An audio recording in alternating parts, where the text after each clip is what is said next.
Hello, IBL fans, and welcome to episode 8 here of IBL On Deck, presented by Rawlings Canada. Noah Smith, Dylan Baker with me here, and we welcome you to this week's episode. What is sure to be an exciting episode, some great guests joining us. And Dylan, it's interesting. We've had our first little glimpse of baseball in what seems like forever in the past week, and it was the Home Run Derby in Guelph. You were there on the field. Tell us a little bit about it. Yeah, before I jump in there, we got Damon Topolie on the show today along with Jason Shipley from Rawlings Canada. Should be an awesome show with some great guests. Now, for the Home Run Derby, I was on the field, as you mentioned, interviewing the players after the rounds, and it was a lot of fun to be there. It was a great atmosphere, although there were limited fans to family and invitees by the players. It was still a great time. There was music pumping. Everyone in Guelph was super nice. It was my first time visiting the city and visiting the ballpark. It's a beautiful park that they've got out there. And Josh Garton, he had 7 home runs in his first 2 at-bats, which was far and away the leader for each round. So Josh deserved to win that one, but a really exciting event and very happy with how it turned out.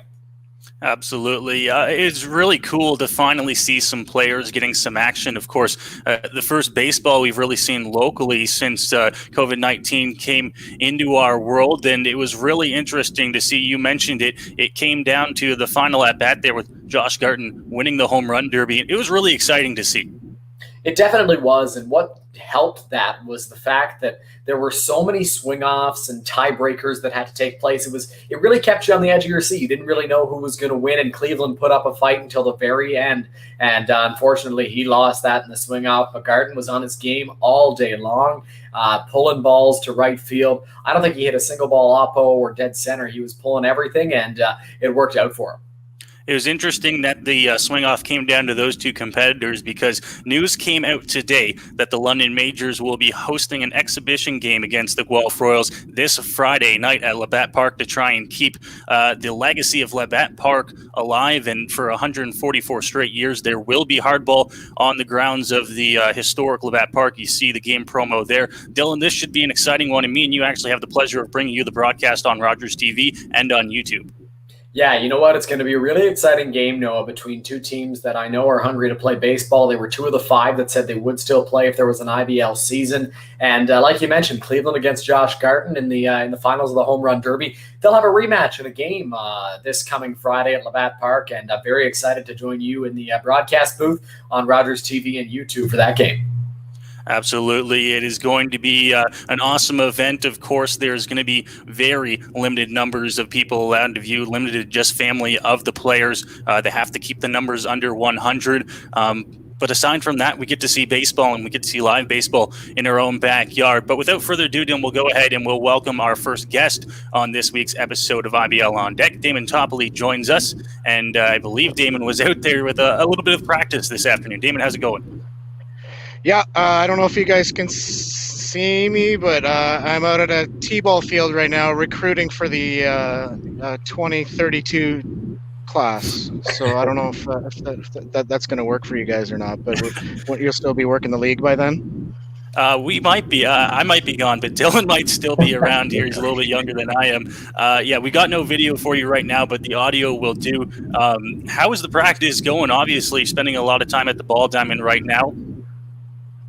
Oh, it's going great. This is the first night of our T-ball program of 6 weeks, and getting kids outside is the most important thing, and moving around and they're so excited to be doing something. For sure, and it's definitely been tough for everybody with the pandemic being limited to the indoors and quarantining and stuff like that. How do you think that Maple Leafs players were able to keep up with their training during this time? It was just an extended spring training. Guys got their repetitions in, and they went to cages wherever they can find baseball players that were doing baseball activities. Absolutely. And for you, Damon, as well, have you been kind of monitoring those guys or kind of just letting them go on their own, knowing that they're probably not going to get a chance to play any games this summer? Yeah, and that's all you can do is just let them do their thing. A lot of these guys are still working and they have full-time jobs.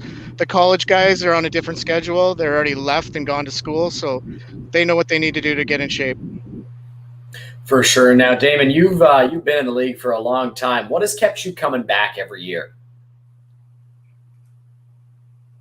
It's no different than when I'm working with these t-ball guys. It's the fun of the sport, and just and you see something new every time you go to the field. It doesn't matter how many years you played, you always get that juices flowing, and it just, that excitement kicks in.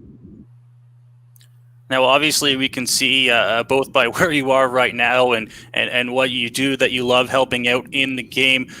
Is there an age group to you that not necessarily you like coaching or helping out with the most, but you feel is a very important age group to get involved with some of these younger kids? Yeah, the 15, 16-year-old age group is key. That's a key age, especially in the province of Ontario. That's where they start playing the elite baseball for some of those programs, and start thinking about college, professional baseball, and is this going to be something I want to do for the rest of my life? Yeah, it's a crucial time in their development as players. Now, one of the things that we've seen in catchers recently is kind of a new school, one knee down, one leg out look behind the plate. Now, Damon, you used to be a catcher, if I'm not mistaken. How does that stance, that new stance that a lot of catchers seem to be using, benefit both them and the team? Well, that's the debate that we're having right now, and some traditional people just don't understand why the change needs to be made. You have the analytics people that have taken over the game, and the value of a low strike is worth more than a pass ball or a wild pitch. And you got to understand, with the knee on the ground, it strengthens your hand. It keeps your hand firm to keep the ball in the zone, so it doesn't take the hand to ride out of the strike zone. Now, Damon, I see online here that you have just been announced as a catching coordinator for the Mississauga Tigers High Performance Program. Just tell us a little bit about the program and maybe some goals you have there. Yeah, so it's a brand new program, but it's not brand new people. We have about I myself have about 20 years experience. Sean Travers, 20 years plus experience. Darren Shred, former professional player. Greg Byron, D1 pitching coach. So these kids are going to get an opportunity of a lifetime to work with the best instructors. And the goal of the program is just to put the kids in an elite environment and push them to their limits, to, like I said before, achieving their Division I scholarships, professional baseball, you name it, whatever baseball avenue they want to take, we're going to help them. That's awesome. And so you help out with T-ball, you help out with these guys. Now, you're a player manager with the Toronto Maple Leafs. How tough is it to balance the playing and the managing side of things? Yeah, the nickname's Jackie Moon, I think. I hand out the big checks, but it's definitely tough. I'm at that stage of my career where I'm going to give a young guy the opportunity over playing myself, obviously, because he needs the development. Absolutely. And you're not new to managing, of course, being in the league as well. But you've managed, of course, on a few different levels there. And I read online here that you managed the Canadian women's baseball team at the Women's World Series, winning a silver medal. Tell us a little bit about that experience. Yeah, so it was really cool to be in Australia, to be on a different field in a different continent. But that was early on in the development of women's baseball. And now you see how far it's come. It was in the Pan Am Games in Ajax. So that was at the early stages. To see where it was and where it is now is truly awesome. That's great that you're able to go to Australia to coach there, and that you've played a big role, I'm sure, in the growth of women's baseball, which still doesn't get the recognition it deserves. Now, you've been in the league. This would have been your 25th season in the league, if I'm doing my math correctly here. You played in Stratford at the beginning of your career in the IBL, and with the Maple Leafs. Speak to us a little bit about those two organizations. Yeah, well, when I came into the league in Stratford, they were one of the top teams, were the defending champs, and the caliber of baseball of the IBL was, at its all-time high. It still is, but there was a lot of ex-professionals, national team players at the time, because it was fully funded. So the caliber of baseball was outstanding, and just the environment, it helped me during my college. So that was pretty cool. And then moving on to Toronto, I got some great experiences with former major leaguers like the Butler brothers, Spalgera. Got to play with Pete. So it's my career's come full circle. Certainly a fantastic career, like we've touched on. Kind of moving to some things that are going on right now in baseball. A big talking point last night with Tatis Jr.'s home run on a 3-0 pitch late in the game, up 7. Do you have an opinion on that? And if so, do you mind sharing? 3-0 count. Do you let a player swing up 7? Absolutely. He's got to get his money. He's a professional baseball player. That's what he's paid to do, is to hit baseballs, not take them. For sure, Tatis caused a little bit of controversy there, and it was embraced what he did by Major League Baseball. Of course, the Let the Kids Play campaign. Share your thoughts a little bit on the people who still don't, who still go by these unwritten rules, and tell us a little bit about some of the ones that you think should be followed and why the others shouldn't be. Yeah, the thing with the Astros where you can't pay them back for what they did, I think that's a little wrong, because that's traditional baseball. If you try to cheat, you should be punished. But like an incident like last night, we want to modernize the game. They want more offense, so that's what he tried to do. There's nothing wrong with that. Absolutely, and certainly a big debate going on around baseball there. Damon, we won't take too much more time, and we'll let you get back to your T-ball practice there. We thank you for joining us today. Appreciate it, guys, and sorry that my camera didn't work. All good. Thanks, Damon. Damon Topolie, their player manager of the Toronto Maple Leafs, and of course, out there getting some T-ball practice in, Dylan. Yeah, Damon's a guy who loves helping out in the community, and it's shown there by his involvement with the T-ball practice and the Mississauga Tigers high performance program as well. Now, going back to the Tatis thing for just a quick second here, his manager Jace Tingler last night in his post-game press conference said he should have taken the pitch. He kind of threw his own player under the bus, and I think it's safe to say that's something Damon would not do. Absolutely. A big debate there. We won't get too much into it. Fantastic first guest there, talking to Damon Topolie here on episode 8 of the IBL On Deck, sponsored by Rawlings Canada. On the other side of the breakdown, we're going to talk to the man in charge there at Rawlings Canada, Jason Shipley, as he'll join us here on the show. But first, a word from our sponsor. Ever since I was a kid, I had the dreams of playing professional baseball. It was my obsession. I couldn't imagine a life where I did anything else. As I played, I kept dreaming about the next step, the next opportunity, the next play, and the next catch. My advice to anyone who wants to succeed at this sport is to never stop dreaming. Dream bigs.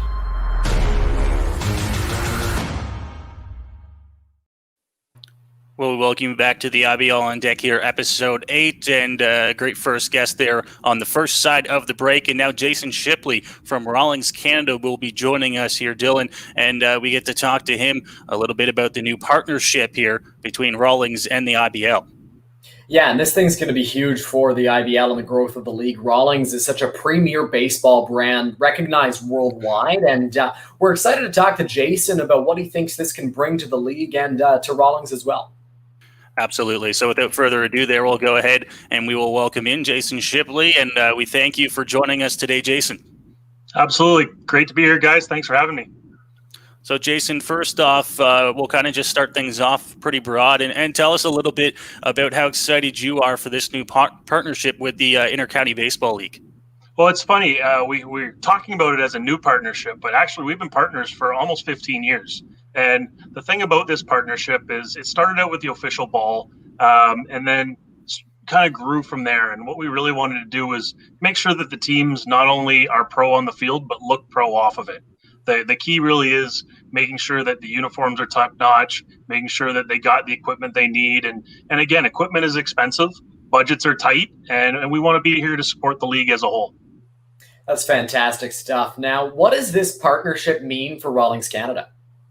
It's big. I mean, you guys all know Rawlings is the biggest brand in diamond sports, and we lead with Major League Baseball. The pros that are at the Major League level are our spokespeople. They're out there every day.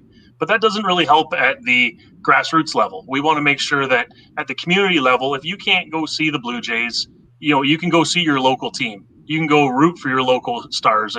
And the guys like Top, who was just on, I mean, those are guys that a lot of kids grow up watching. And not only can they see him at a T-ball diamond, which is hilarious on a Monday night, but you can go watch guys like that play at your local field. And there's a lot of legends that have come through this league and a lot more that are on their way. So we're really happy to work with a league of this caliber to get it down to the grassroots.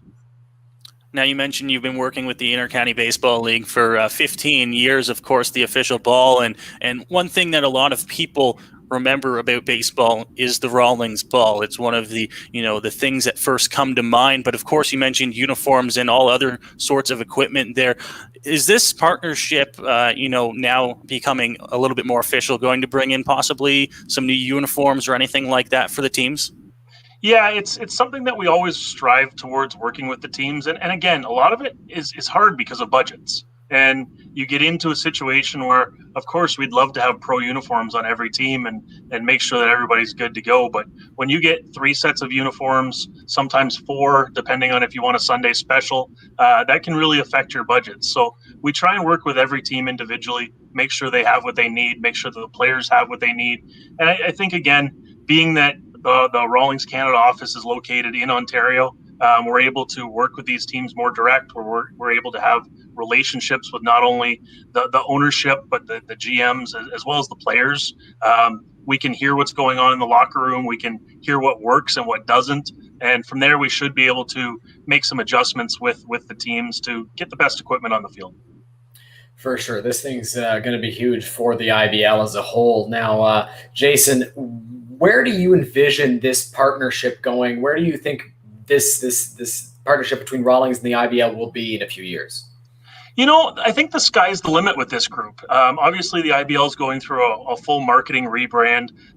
We went through a similar marketing rebrand about 5-6 years ago, where we felt like we were starting to become your grandfather's brand of baseball equipment. And with new and innovative brands, a lot of small companies that specialize in whether it be wood bats or maybe batting gloves, we really had to address that. And by bringing in players like Mike Trout, Cody Bellinger, they give the guys last night were a great piece. Tatis is one of our guys. So again, you bring in these guys that are youthful. It's great.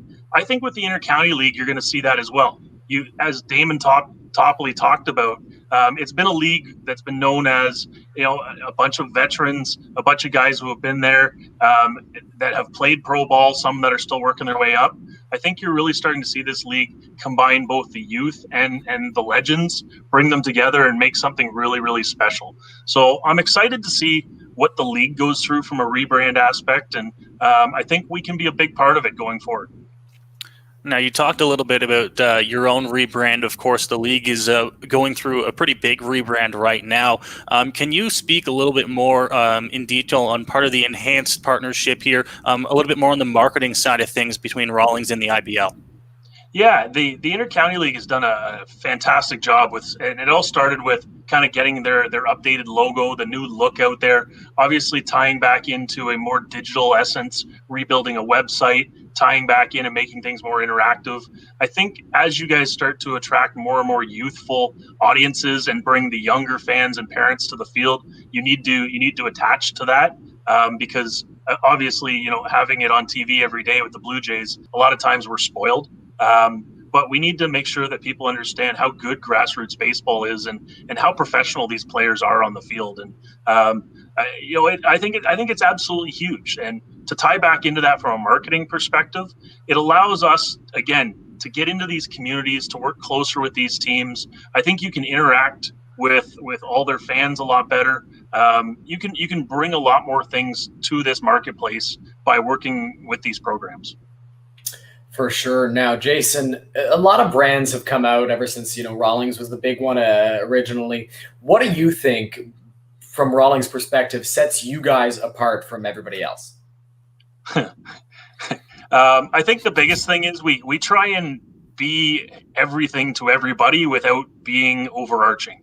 And what I mean by that is, we're not a big staff. We're only about 12 people in Canada. We have reps across the country that work for us, but we do try and be everywhere. We show up in your local community. We do demos. We work with retailers. We have over 800 retailers across the country that help distribute products and make sure that you can find it.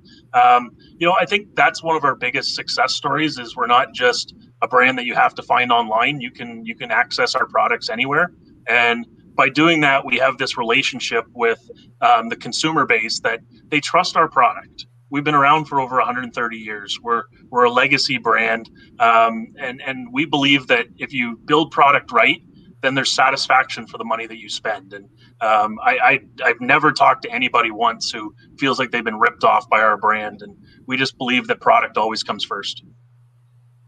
Absolutely. You mentioned there how long Rawlings has been around in the community, and longer than the Intercounty Baseball League, even, who's been around for over 100 years. Both these two partners coming together here, what do you see not just as the future of Rawlings with the IBL, but as the IBL going forward? Yeah, and again, I think as the league goes through their rebrand, and you guys are talking about a lot of great things. It all starts with ownership. There's been a lot of great ownership changes over the years in the Intercounty League. I think you guys are in a really, really good shape as a whole. That's why we reinvested. That's why we wanted to be part of this thing for the long term, because again, you can't have a professional baseball league without having a Rawlings professional baseballs. It just doesn't work. So we got to go through this as partners. We got to work together as we roll forward. And to be honest, I don't know what the future holds. I think that as more and more people get away from mass-sized stadiums, right now, obviously, nobody's going to a giant stadium to watch anything from a concert to a baseball game. But if you can put a couple hundred people in a ballpark to watch your local team play, that's a big deal. And I think you're going to get a lot of kids age 10 and under that get hooked on their local talent, and they grow up loving Cleveland Brownlee or Damon Topolie or whoever they follow in their local community. I think these guys are big deals. I think, again, the Intercounty League is doing a fantastic job of taking their superstars and putting them on a pedestal to showcase the talent. And it started last week with the Home Run Derby. I thought the league did a fantastic job putting that together, making things really happen. And, it's just, I think overall things are going in the right direction, and fan engagement is number one for this league. For sure. My final question for you, Jason, how do you feel, what does Rawlings have that's a little bit special planned for a little bit down the road in the IBL? Our biggest thing that we're probably working towards is head protection. Obviously, it's a key topic of pretty well every conversation is protecting players, protecting pitchers. We're working on especially making helmets more protective but lighter, because that's obviously a key piece. You're going to see some really neat stuff on the glove side. Obviously, we're known for gloves. We're the #1 glove in the world. We're doing some really neat things on the glove side with some new technology. And again, it's going to look a little spacey at first, something out of the Jetsons almost, but by the time it comes out, it's going to be pretty mainstream. And to revolutionize something as much as the glove is pretty interesting. But when you think back to what gloves looked like in the 1900s compared to what they look like now, they would think that's pretty revolutionary. So, there's some really, really big things coming. This company is just turning the corner and starting to take the laces off and really get this thing going. So we're excited for the future. I think it's important to have partners like the Intercounty League to help get that product to the street, and together we'll make it exciting for the fans and get everybody in the park. Absolutely. Well, we thank you for joining us today, Jason, and we look forward to possibly seeing you at the ballpark in the future. You know what, guys? I'm around the park all the time. I can't wait to get back. We are located in Brantford, Ontario, so I spent enough time in the Red Sox bullpen over the years that I can come down and hang out at the park anytime, and most of the guys in the league know who I am. So I'm more than willing to come out to a ballpark and hang out and have a hot dog anytime. Awesome. Well, thanks for coming on, Jason. We appreciate it. Appreciate it, guys. Jason Shipley there from Rawlings, Canada, discussing with us here on IBL On Deck a little bit about the new partnership between the league and the brand and what it might look like in the future. Yeah, and talking to Jason about what he has planned from Rawlings and what they have envisioned with the league. I'm really excited to see the future of the league start right now, and I think Rawlings is a perfect partner for the IBL. Talking to Jason there, he's got some great ideas, and I'm looking forward to seeing them implemented in the league. Well, that does it for us here on episode 8 here of IBL On Deck. Just a reminder, announced today, the London Majors will host the Guelph Royals Friday night at Labatt Memorial Park. That event is going to be closed to the general public, but you can view it live on Rogers TV, locally in London on Channel 13, online on rogerstv.com, and on the London Majors YouTube page. Myself, Dylan Baker, will have the call there, and we thank you for watching and listening with us here on this Tuesday evening.